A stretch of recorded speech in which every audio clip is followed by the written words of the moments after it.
Did everyone have a good weekend? Can you believe it's May? My twin's birthday today. They're 9. I was thinking this morning, 9 years ago, today, what a different day it was. Like, I was in the middle of class when my partner texted me, was like, they're coming. And I was like, turn your stuff in, I gotta go. I don't think I've ever panicked so much. It was like right in the middle of a personality theories class, like 2/3 of the way through the class. I was just like, give me your papers, I gotta go. I was like, forget it, just keep the papers. I'm not gonna grade them at this point. Was just beside myself. So 9 years later, 2 cakes tonight. Looking forward to that, right? That's the best part of today. And I went to a funeral this weekend. Kim was supposed to be there, didn't come. We were also disappointed, right? Like all the kids were like, I thought we were gonna meet Kim. And I'm like, it's probably better that she wasn't here. But no Kim. I was like waiting and waiting and waiting so I could take a picture. But nope, right? It's probably good. Probably good. Way less drama. But it's May, right? If you're looking at the syllabus, we have this week and next week, and we're done. Right, so we have chapters 15 and 16 left to go. So we'll get through 15 either all the way or pretty much most of the way today. It's a pretty short chapter. There's just a few things in it. And then the last chapter, I think, is kind of a fun one. We end with forensic psychology and look at psychology and the law. And you can look forward to or dread this. My mom is going to come to class on Wednesday, right? I don't know why. She's visiting from Wisconsin. She comes tomorrow and she's like, I want to come to class. But I'm talking about pornography and prostitution and human sexuality. Is that awkward? Right? Nothing like covering those topics with your mom, but that's all right. I don't mind. We'll see if she minds. So I told her I was going to give her a test. I'll just make her sit here and take a test and see how she does. No. What? Taking your seat? Yeah. For the day, maybe, right? I'll tell her that you said it was all right. All right. But before then, we'll get into this today. And then we'll do this today, and then Wednesday we'll start chapter 16, which will finish on Monday. And then Wednesday next week is our final, which will be online. And then it's summer, right? Crazy. They can't tell it's summer today, right? What's up with the weather? We're supposed to have softball playoffs today. I'm like, we'll see if that happens with the rain. Yeah. Yes. So the third exam is the final. Right, so there's no cumulative exam. It's just a third test. So when you take the test next week, it'll be on everything from the last test till then. And there's a study guide online and everything, as always. That's looking at the syllabus and it's like for finals like TPD and then wait. Oh yes. So during finals week, I will be here. We're not have a mandatory class, right? So our last class will be on Wednesday next week. And then if you want to come during finals week and meet with me or talk about your grade or check anything, I will be here and I'll write that time and day up on the board so you know when that is. But we won't have a mandatory class. So we'll meet today and Wednesday and then Monday. And then next Wednesday will be the exam, which is on Canvas, like always. So it's really only 3 classes, which is starting to get a little sad, honestly, right? Yeah, see, I saw a couple of sad faces. I mean, you could be excited about summer, that's fine, right? I'm excited about summer, but I'm sad that our class is ending. So what was that? They're tonight, yes. I'm very ready. I have to pick them up at 12, between 12 and 1, right? It's all in my calendar for the day, pick up cakes. Right? That's my agenda for the day. Yeah, most important. What was that? Kim? Oh, you missed it. Yeah, I said she didn't come, right? It's probably good. It's probably good. Way less drama that way, for sure. I know, right? How rude. My kids were really disappointed, but she knew I was going to take pictures and show them to her, right? She knew it. Somehow she knew. She'll probably show up at some random thing. She was supposed to come to that and didn't, but she comes to things she's not supposed to. So. All right. So we talked about disorders of childhood. Now we'll talk about disorders of aging. There aren't a ton in here, but there are a few. And I went with a well-seasoned fall look for this, right? As we go, we use the analogy of a day. My grandma would always say she was well-seasoned, right? And so I kind of went with the fall colors, but we'll look a little bit at geropsychology, some disorders that are common among all ages that also affect the elderly. And then mainly the disorders of cognition, because that's what we're most focused on here with this chapter. So geropsychology is the study of people who are considered elderly. And now in our culture, in our society, we define old age or being elderly as being past the age of 65. Okay, now that varies from place to place, but here we generally say like 65 and older constitutes being elderly, or again, well-seasoned, which sounds much nicer, as my grandma would say. And there are obviously some with old age brings special upsets and pressures and changes. There's a lot of things that happen to us when we age. And interestingly, we actually stop growing and start a slow decline starting in our late 20s, right? But we can slow that quite a bit. And there's a lot of things that we can do to kind of shield and protect ourselves, which we'll talk about in this chapter as well. But there are kind of two main groups of disorders that we're going to look at. There are the disorders that we have focused on all semester, which can also affect people who are elderly. And then there are the disorders of cognition, which we call the neurocognitive disorders or the dementias. And we'll spend more time talking about those because those are really unique to this population. But they can happen in people who are younger, but they mainly happen to individuals over the age of 65. So starting with the first group, and again, these are disorders that we've talked about all semester, right? So when people are older, they can suffer from depression and anxiety and substance use and psychotic disorders. They can struggle and suffer with all the same things that people who are younger can suffer from, right? So if you had depression when you were younger, you might have depression when you're older, right? You could develop anxiety later in life. A lot of people get more health-related anxiety as they get older. Substance abuse is an interesting one. And I put this picture up here. The most commonly abused group of drugs for elderly groups are prescription medications, right? Prescription medications are abused quite a bit by people who are over the age of 65. Now, this might be intentional or unintentional, right? My mother-in-law, always my mother-in-law, right? Poor woman. My mother-in-law, like, she always thinks she knows more than the doctor, right? Like, so if the doctor says take 2, she takes 4. Right. And that's just always how she's been. She has this little, like, over the weekend, I had a headache and I was like, can I have an Advil? And she's like, oh, here. And she pulls out this bag of like 50 medications and she's like sorting through it. I'm like, I'll wait. I'm like, I don't know what you have in there or how long those have been there. And she's like, oh, here, take my little cocktail.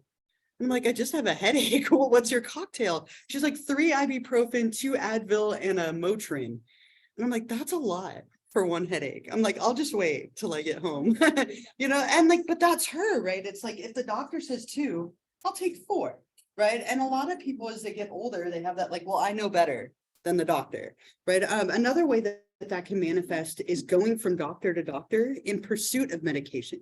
Sometimes people who are younger do this too, go from doctor to doctor to get pain medication or, you know, whatever it is that they need, anti-anxiety medication. And they might go from doctor to doctor and end up with multiple prescriptions that aren't always known to all doctors involved. It might also be that they forget that they took the medication and they take it more than once, right? This is something that can be relatively common. And so a lot of people who are older and even people who are younger use the little pill boxes that have, you know, like the days involved so that if it's empty, they know they took the medication. Because it's something that you see quite a bit in older populations. Did I take my medications or not? And then they maybe take them again and it makes them sick, or they have side effects from it, or can get very sick from it if they are taking the wrong drugs in the wrong concentration. So we see just a lot of like substance abuse related to prescription medications, specifically in older groups of people. You can also obviously have psychotic disorders like schizophrenia, not common to start when you're older, but if you had them when you were younger, they can persist into the later years. Any comments or thoughts or anything here? A lot of you nodding with the prescription medications, right? I don't know if this is something that any of you have seen. My family always uses these little like jars, the little like pill counters, because you could never remember if they take them or not, right? And those are really helpful for that reason. Yeah.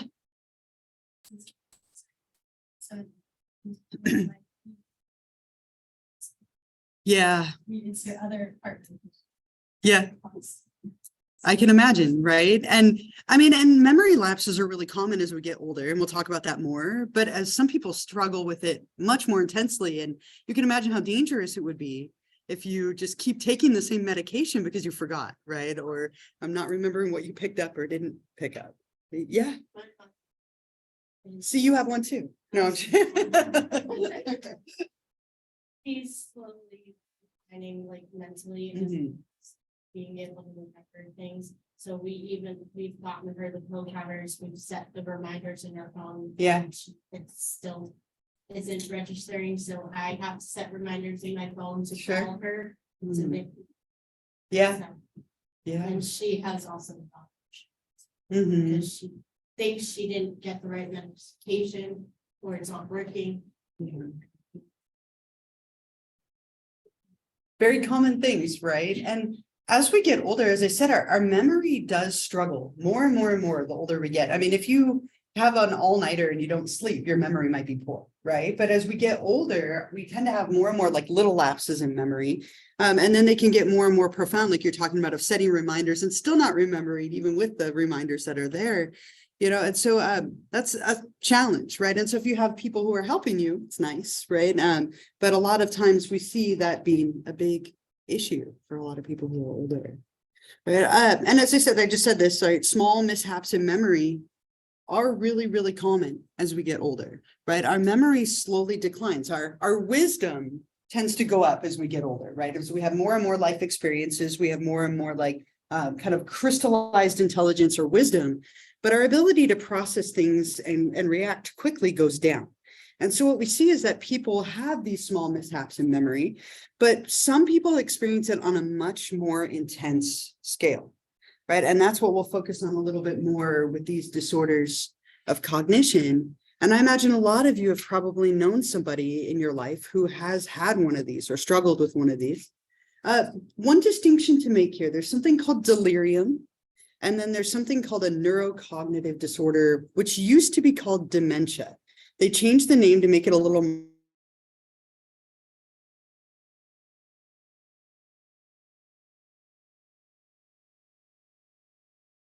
look at the differences. These are kind of a little bit different. So we have delirium.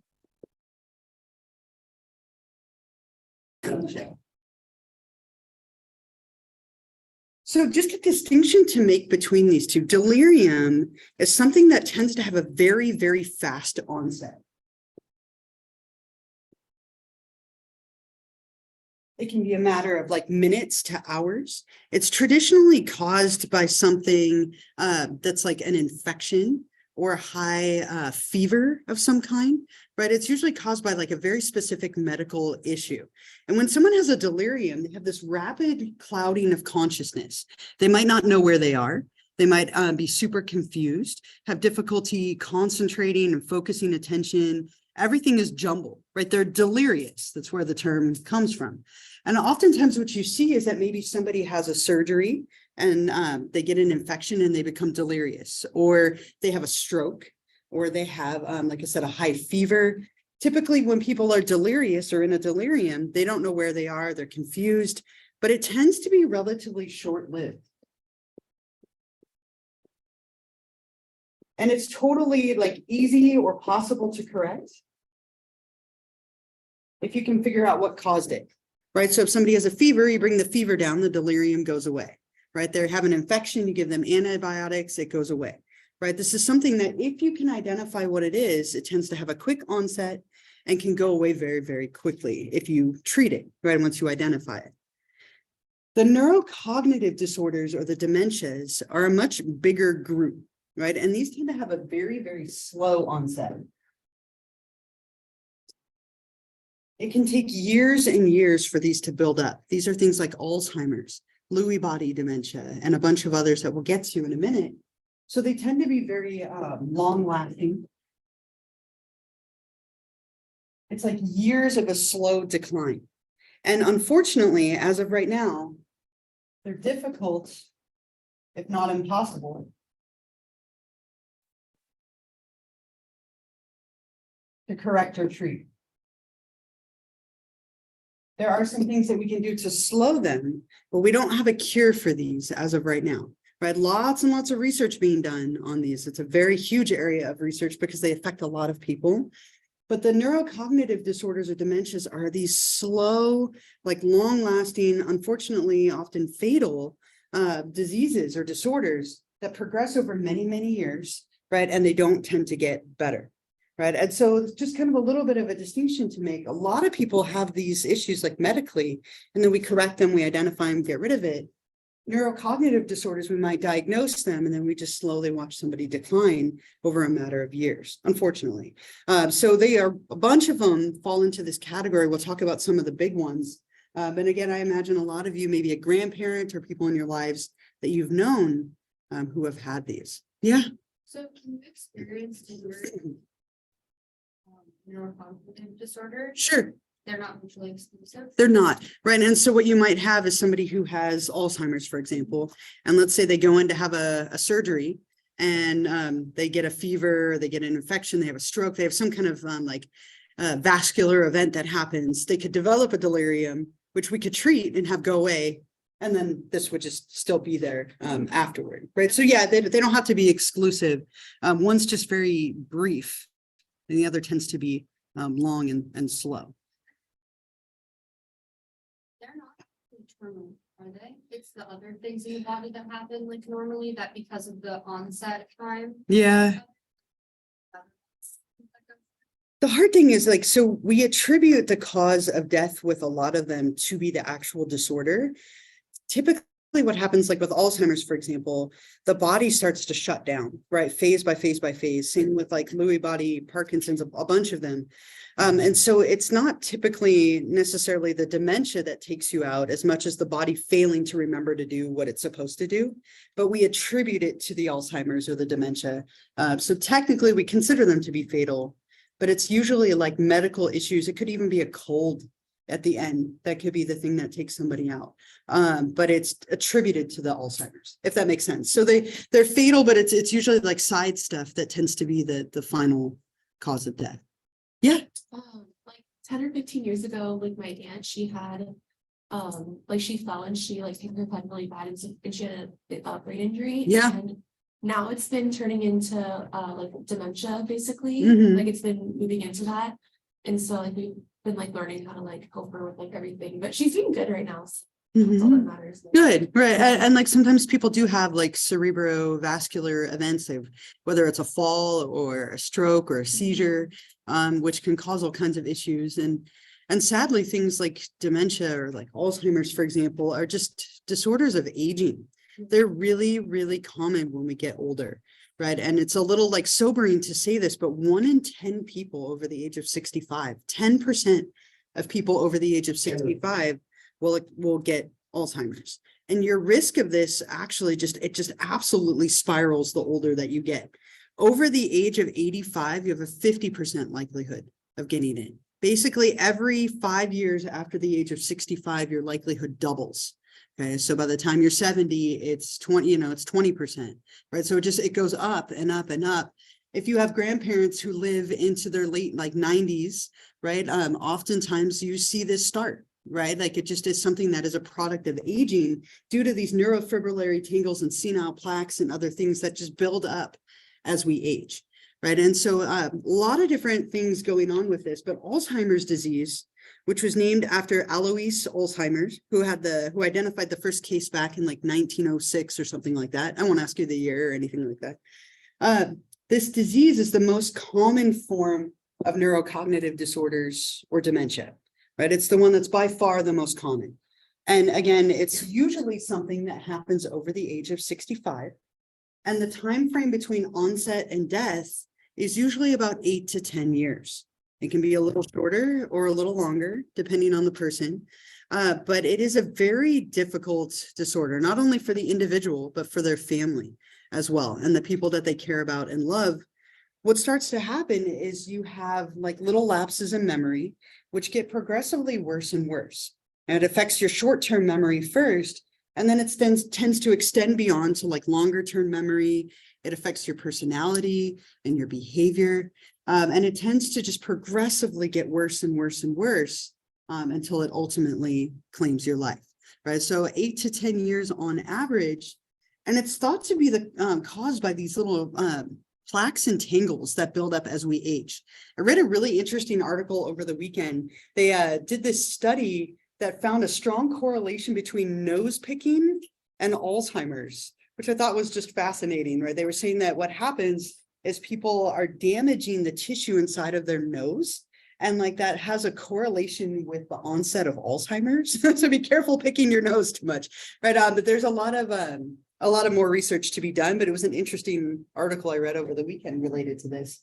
But these tangles build up as we age, right? And we get what are called senile plaques, these deposits of what's called a beta amyloid protein. They form in between the spaces of our neurons, and they block them from communicating with each other properly. And so what happens is the brain starts to kind of slowly shut down. It's not functioning properly. And so we see that these are kind of the big culprits. There are some genetic pieces to Alzheimer's, but only if it occurs early. After the age of 65, this is just thought to be a disorder of aging. If it happens before 65, it has a genetic component. The youngest case, and like, don't get paranoid about this, but the youngest case was somebody who was in their early 20s.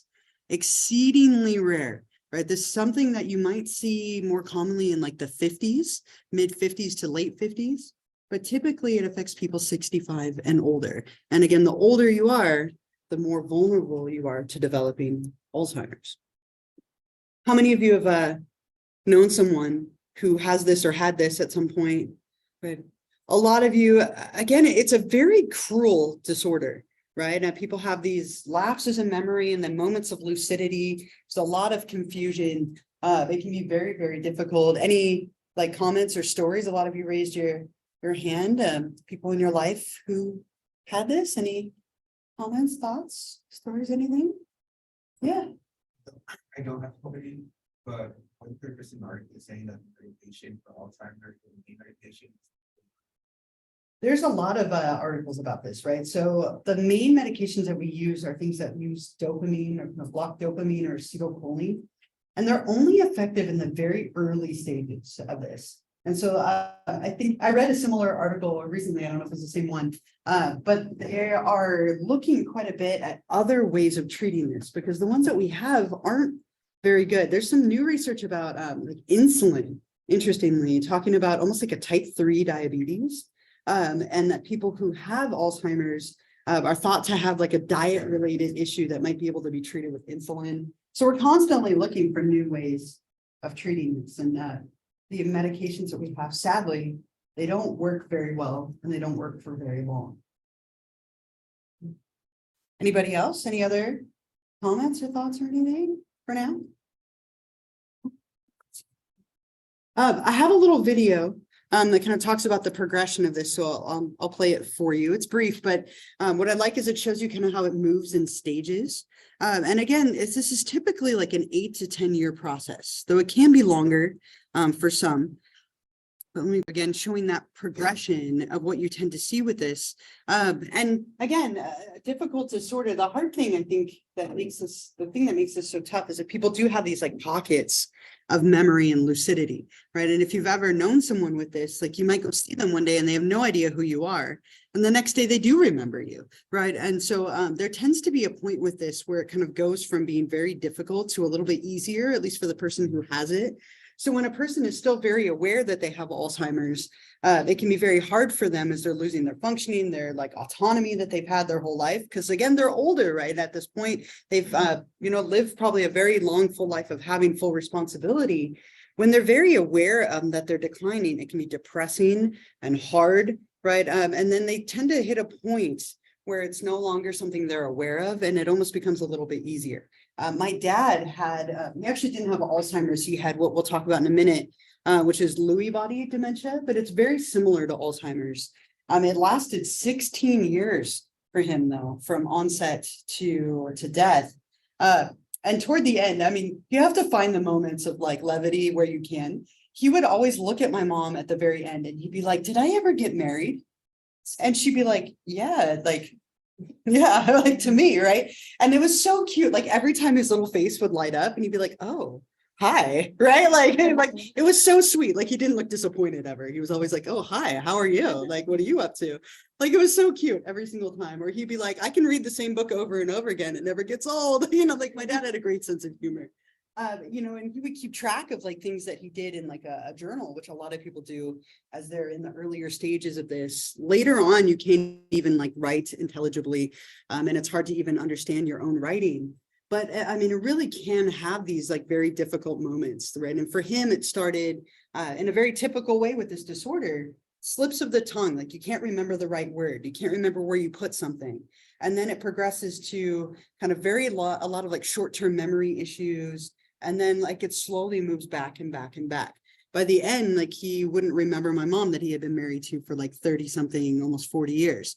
Right. And so it kind of goes backward. And so what you see is that people might have these little moments where they remember everything and then it's gone again. Right. And that's what can make it difficult. And I imagine all of you have had a grandparent tell you the same story over and over and over again. Again, that's common as we get older. This is much more severe than that. Oftentimes forgetting everything from names to little things. And then your body at the end eventually forgets how to function. Right. Which is what makes it fatal. Yeah. Experience the first one with somebody with Alzheimer's, but my grandma had dementia. Yeah. And she didn't have the onset of dementia until she was 91. Yeah. And so something that was really like a problem for her was sundown syndrome. Yeah. So like when it was saying how it affects the amygdala, like that's like what's does that affect people with Alzheimer's as well? Yeah. And also, how do they tell the difference between dementia and Alzheimer's? Because so Alzheimer's is a type of dementia, if that helps, right? So all of these, and dementia and neurocognitive, same thing, right? It's kind of like trying to think, they've renamed it right in the last DSM. So neurocognitive disorders or dementias, these are all examples of them, along with Alzheimer's. So Alzheimer's is the most common of the dementias. So it's kind of like saying like psychotic disorders, and schizophrenia would be one of them, right? So all of these are examples of dementias, with Alzheimer's being the most prevalent. And you mentioned sundowner syndrome, really common with people who have any of the dementias, really, but especially Alzheimer's and Lewy body, which is the second most common, that they tend to experience like a decline as the day goes on, right? And so interestingly, there was an article I read a few months back, and this is something that's been fairly well established, like a cup of coffee, like some caffeine in the morning can delay the onset of sundowners. And it makes sense because caffeine blocks adenosine, right, which builds up in our system as we go through the day and we get sleepy. And that's what ultimately makes us tired at night. And so if you block adenosine, it delays that onset of sundowners like during the day to a point where it might just be where they're going to sleep at night. So there's some interesting like holistic kind of things related to that, but it's a very common thing that you see that people do better in the morning. And then as the day goes on and progresses, they wear down, and they get tired and they might have to sleep, or just their functioning deteriorates. And so, yeah, a cup of coffee or like caffeinated tea in the morning is thought to help with that ever so slightly. And it's kind of a common, like more natural remedy that some people will use.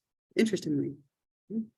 Any other like stories, comments, questions? Yeah, It's thoughts? actually funny because my aunt's literally the complete opposite. Like when she wakes up in the morning, she's super like Yeah. she's very confused and stuff. And then by the end of the day, Sure. she's like totally like sharp and everything. Yeah. And Everybody's so different, right? yeah, So it was interesting.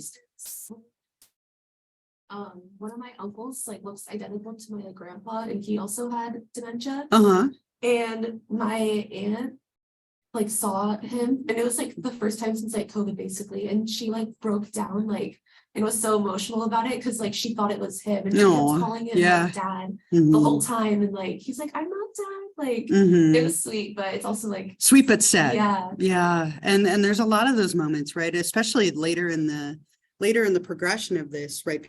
People don't recognize people. They oftentimes forget if somebody is gone. The funeral that I went to this weekend was for my partner's grandparents. They passed almost a year ago, very shortly, close to each other. They were 98 and 99, right? So they were up there.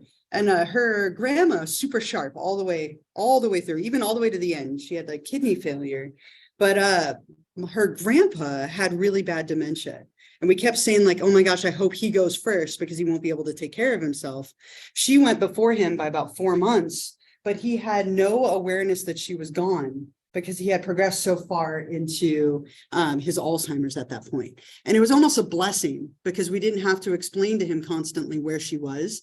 But then he'd have these moments where he's like, where's Marion? Where's Marion? Where's Marion? And we'd have to explain. And then 5 minutes later, he doesn't remember again. And it was just like, you know, we hit the point where we just lied to him, right? Like, or they lied to him because there was no point in hurting him so much, like every like 10 minutes of telling him that she had passed. It was like, oh, she's taking a nap, right? And he would just completely forget where she was or that she was around. They had been together 75 years, right? By the time that they both were gone, which is wild. So that's it's a long time, right? Yeah. Husband lost his father like 2 years ago. Mhm. But ever since his death, she calls my husband her brother. Okay. Yeah. And like we remind her all the time. She just like, Yeah. she goes, yeah, my brother like is coming over today. I'm like, you mean your son? Mhm. She's like, Yeah. it's very hard for her. Yeah. And even like, she came to our wedding and she couldn't remember how to like sign her name or her Yeah. address. Mhm. Yeah. It just slowly goes back and back and back. We're discussing right now a memory care place. Right. Help her, you know, Mhm. stay with us as long as possible. Yeah. Nobody wants to give up their freedom. Sure. And that's tough, especially when they're doing well and functioning okay in the moment. You don't want to give that up. But there are a lot of, like you mentioned, memory care. A lot of people go into like some kind of assisted living with progressively increasing memory care that can be present. So it starts out as like little things. And then it can, like maybe there's an alarm on the door. So when you walk out the door, the alarm goes off to like let people know, because it's not uncommon for people with these disorders to wander. Right. And just take off and then not know where they are. And then it progresses to, you know, like more intense care as they progress in the disease. Yeah, it's really a very cruel disorder. So I hope that we find a cure for it. We're definitely getting closer and closer. And as I mentioned, these are the other ones. So Lewy body dementia is the second most common, right? And it's named after the doctor who coined these Lewy bodies, these little protein deposits that build up in a very similar way to Alzheimer's. The biggest difference between this and Alzheimer's is there's movement related issues as well. So people with this, with Lewy body, they start to shuffle and they lose the ability to walk kind of toward the end of their life. So it has more like movement related stuff than just Alzheimer's does, but a lot of the progression appears the same. There's also more likely to hallucinate. And so people who have Lewy body tend to hallucinate more toward the end as well, making it even more confusing when they already are struggling with memory. Vascular neurocognitive disorder is incredibly common. This is something that is caused by some kind of like cerebrovascular event, like a stroke, that maybe results in restricted blood flow to an area of the brain. This one, depending on the cause, might be more correctable, right? Potentially, if it's something that could be like operated on or worked on like medically, but it's a very common onset, right? That somebody has something that happens medically or physically that can lead to more dementia. These ones down here are other ones. Pick's disease is a actual like disease that affects the frontal and temporal lobes.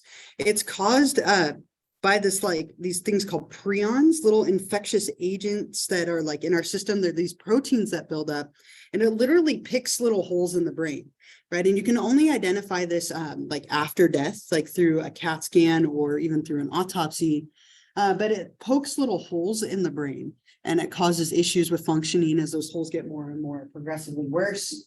Creutzfeldt-Jakob disease is another one. It's a very slow acting virus. It's the human equivalent of mad cow disease, right? Very rare, but it is something that can happen. Huntington's and Parkinson's, much more common. And they have a lot more like movement related, like Parkinson's has a lot of tremors and rigidity and unsteadiness along with mental decline. And Huntington's, you get more like mood and personality changes. Now, Huntington's, for example, is something that's much more genetic and you can't test for and screen for.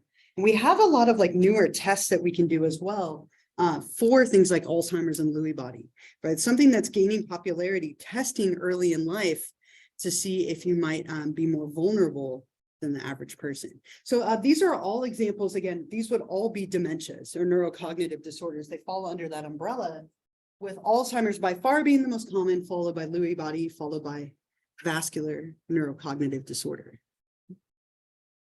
Yeah. So, I-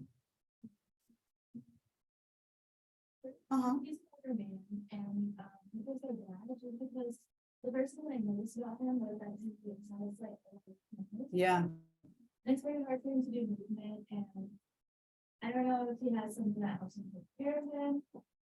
But you can tell that he's like, it's very hard for him to like keep up with his care, and even another dishwasher, like they're kind of close. Like he's mentioned like he shouldn't be working, so. I don't know if he has like Parkinson's, like that's what I've assumed. He's like our friend to which seems kind of slow. But I'm not sure. Yeah. And it could be, so tremors, like shakiness like this is very common with Parkinson's, right? And so you see that a lot in people who have Parkinson's is they start out with like their hands shake, right? And so like everything that they do, they're like shaky, right? And then it just progressively gets worse. They lead to like shuffling movements, which is very common. And then it can also have a cognitive decline that comes with it. You sometimes see that with Lewy body as well, where people get the movements and tremors, but the tremors are really a hallmark of this. And sometimes that just happens for people when they get older, they get a little shakier. If it doesn't ever accelerate it and it's not like profound, it could just be, it could just be typical, but very common with Parkinson's, especially as it gets worse later in life. As I mentioned, there's a lot of research being done on these topics, right? These disorders affect a lot of people. If you figure 1 in 10 over 65, that's a lot. And then it just gets higher and higher the older you get. And so there's a lot of things, like I mentioned, you can get tested to see if you're more likely, right? I don't know about you, but this is the last thing that I would ever do, right? Like, and some people really love knowing, but these tests aren't perfect. And I would hate to take the test and have it be like, yeah, you're going to get Alzheimer's and it ruins the whole rest of my life. And I just wait and it hangs over my head. And then like, I never get there, right? Like I die of like, I choke on a piece of cake when I'm like 55 and I never have to worry about it, right? Not that I choke on cake. I mean, I'm a professional cake eater. So yeah, but it's something like that. Like a lot of people will test to find out. And unfortunately, they're not perfect. It's kind of like the tests that you take to check for genetic defects in pregnancy. They're not perfect either, right? And so you could take these tests and find out how vulnerable you are. But the ones for like Alzheimer's, Lewy body, and so on are very imperfect still. They're in their early stages. The ones for like Huntington's, because it's much more genetic, are a little bit more reliable. So what we see is that there's a lot of focus on like early intervention and research, because the treatments for these are really like only moderately helpful at best, but they're most helpful in the beginning, right? And so in the early stages, people can take medications that prevent the breakdown of acetylcholine, they affect dopamine. And so those neurotransmitters play a really big part in memory. And so we can slow it in the beginning. And what we see is we're doing just an incredible amount of research. The ban on stem cell research was lifted. Gosh, I wrote it down to 2009, Obama lifted the ban on this. And ever since, we've been doing a lot of stem cell research related to these neurocognitive disorders. Is there a way that we can maybe use these cells that divide for infinite periods of time to regenerate some of the lost cells that happen when people have these disorders? And so we see a lot of like promising research. As I mentioned, the insulin dependence is another one. I found a little video. I was looking for like an example of this, and it's about 4 years old, but it was talking about some research being done with mice and looking at like a nasal administration of some kind of like drug to help. So I'll play it for you. And I think what's also helpful about this is they show you a little bit about the progression in terms of like cognitively what people can do as well. It's a little bit higher level than you need, but I think it's interesting. And there's a lot of medications that are in like human trials, because you could see it was very promising in mice, but very, very different, obviously, for people. So we see a lot of drugs like that being used. Interesting. I was telling you, I read that article about like the issues with your nose, right? Like, so damaging the lining of your nose, having a correlation. We're talking about nasal, like vaccines and administration. Interesting. There's just some stuff going on there, right? So we'll see what happens in the future. There's a lot of research being done. This is a huge area because so many people are impacted by it. Yeah. Yeah. Ways that people who like snorted drugs. Yeah, interesting, right? I had the same thought when I read it. Yeah. And I don't know, you know, like I said, that article was literally this weekend. It was like this big study that was done, and it wasn't even necessarily in people, it was looking at animals. And so now the thing will be to look at people and are there correlations. We can imagine taking that one, right? How often do you pick your nose on a scale of 1 to 10, right? Like rating that, like looking at those correlations. But I imagine if we're talking about nose damage and you think of people who are like inhaling and putting like dangerous like drugs through their nose, it would logically, there should be a connection. So we'll see where it goes, right? It's fascinating. There's so much being done because the treatments, as I mentioned, are just really like mediocre at best. And we don't have a cure for this, despite the number of people that it affects. So we'll see. It's an interesting thought, right? It seems logical to me. So if you are destined to get Alzheimer's, which we don't necessarily know yet, there are things that you can do to delay it or prevent it, right? And you might delay or prevent it so much that you never get it, depending on how long you live, or just a whole host of factors. But there's a lot of research about the role of diet and sleep and lifestyle factors on things like Alzheimer's and the neurocognitive disorders. So, I mean, we all know the things that we're supposed to do to be healthy, right? And there's a lot of things up here that kind of follow in that vein. But what we talk about a lot are ways that we can prevent or delay this. And exercise, diet, mental stimulation, sleep, stress management, these are all very, very strong protective factors. And maybe you don't do these as much when you're younger, but the older you get, the more important it is to do these things, right? Stress takes a toll on us, and so does like poor health. And so what we focus on here are things like exercise, right? When you exercise, right, you increase the blood flow to your body and also your brain, right? So being healthy and exercising and staying active is thought to be a really great preventative or protective factor. Diet is huge.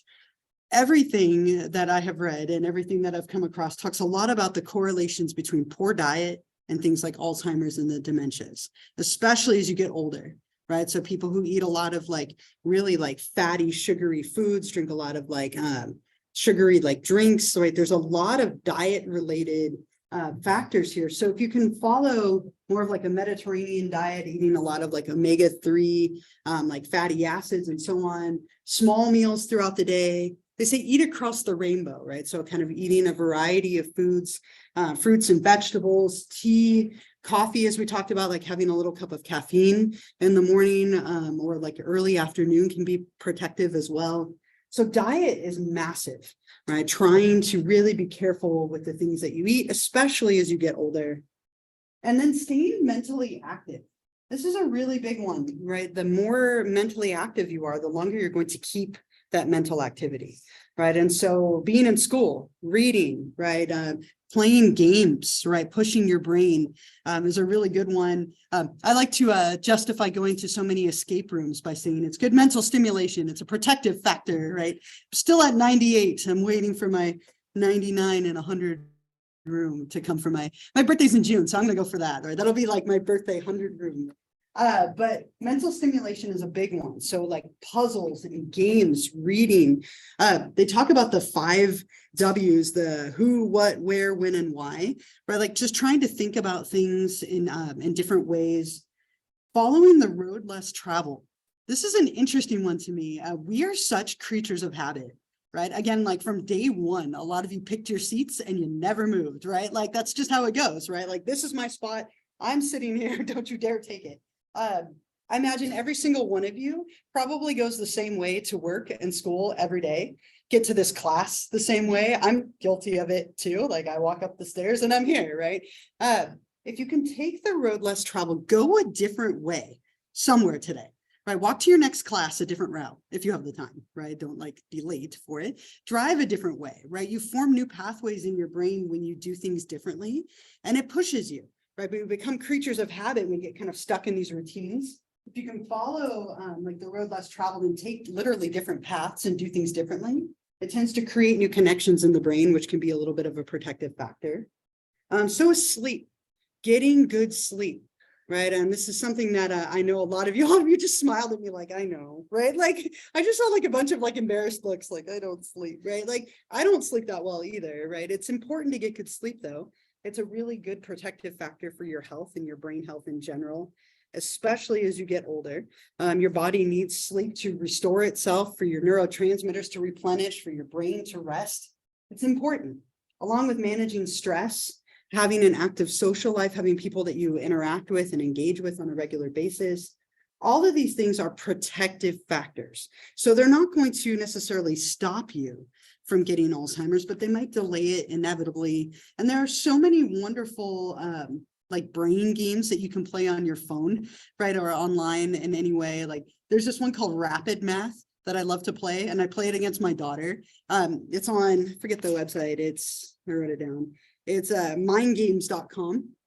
And we'll go on there and we'll play this rapid math game, and you have to answer the math questions as quickly as you can.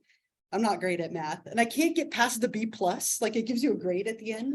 And I want an A, I'm an A student. I play this all the time. I'm like, I'm gonna get an A and then I'm never gonna play it again.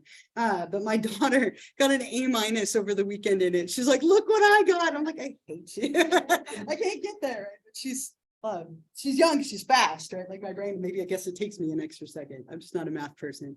But playing those brain games can go a long way, right? Like if you do things to keep mentally active, you can definitely delay this. But diet is really probably the biggest one up here, along with sleep and managing stress. Because as I said, once we start to show signs of this, it just progresses from there. So if you can do these things, you can definitely delay it by years, maybe even to the point where you don't ever get it, depending on what happens as you get older. Yeah.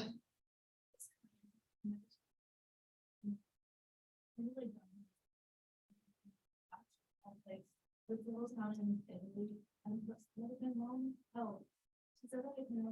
said like Sardinia, I think is what it's called. Okay. And like, there's a lot of people in that town for like thousands of years that have been very, very long lives. You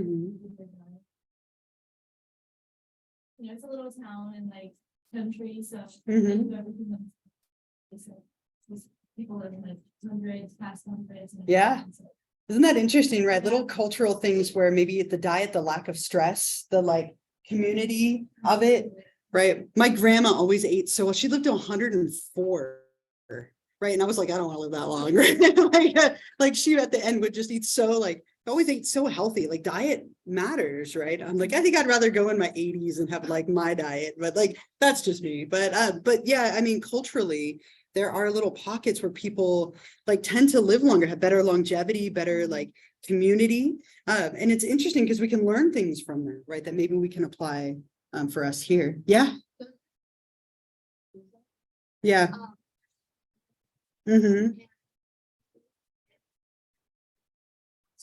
Polarization. Yeah. Location. Yeah. It is. When we were in Belize on our cruise, Belize like has all this, they have all these like natural plants that are shown to reduce like cancer. And it was fascinating. Like they were telling us about it on one of our excursions, that they have these plants. I forget the name of it because we were like, let's go out there and grab a bunch of them, right? Like, and like let's go have some tea. But they were saying if you turn them into teas and drink them daily, that they have one of the lowest rates of cancer in the world, because the people who live there drink and consume these plants. And so it's just so fascinating how these different areas of the world have these pockets of things that like somehow are protective, right? And what can we learn from that? And is it the place, or is it the diet, or is it like something else? It's really interesting, really, really interesting. Yeah, we are like, can you imagine if they discover that there in Belize, like just how amazing that would be? Because we don't have a cure for cancer either, right? There's all these things that, you know, we hopefully are getting closer to. Yeah. I tried to do like the Yeah. get to know, but like in traditional kind of medicine, West is known for helping fighting cancer and stuff. Yeah. And so like different parts of it. Mhm. I think it's so cool how like Yeah, obviously we haven't incorporated it, which I think slowly should. yeah. It's like so cool that other people. Really, it is. And how phenomenal if like we discover something in one of those natural remedies that has probably been around for a very long time, right? So yeah, I love that. And I hope that as we like continue on, that we do find obviously a treatment that's better or a cure for these things that affect so many people, because we still have a long way to go. So hopefully some of these things that are in trials will progress. So that is the end of that. We have one chapter left, everyone. That's just wild. So what we'll do on Wednesday is we'll start chapter 16. And I have kind of a fun activity that we'll do for that. We're going to look at some famous not guilty by reason of insanity cases. Anyone in here obsessed with serial killers at all? I always have a few, right? A few people. So we're going to look at some very famous serial killers and insanity plea cases as we go through that chapter. So just a quick reminder, and I know all of you turned in your papers. I'm working on grading them. I've been grading a few every day. So you'll see your scores popping up for that. And then chapter 16 will start on Wednesday. It'll take us through Monday. So we're going to do like a 2-part group activity for that chapter. So please try and be here both days so that you can be in a group and be part of that. It's our last participation. I'll stop here. So you have a few extra minutes and then we'll pick up with our last set of slides on Wednesday. All right. So have a wonderful rest of the day. Enjoy the weather. I'll see you on Wednesday.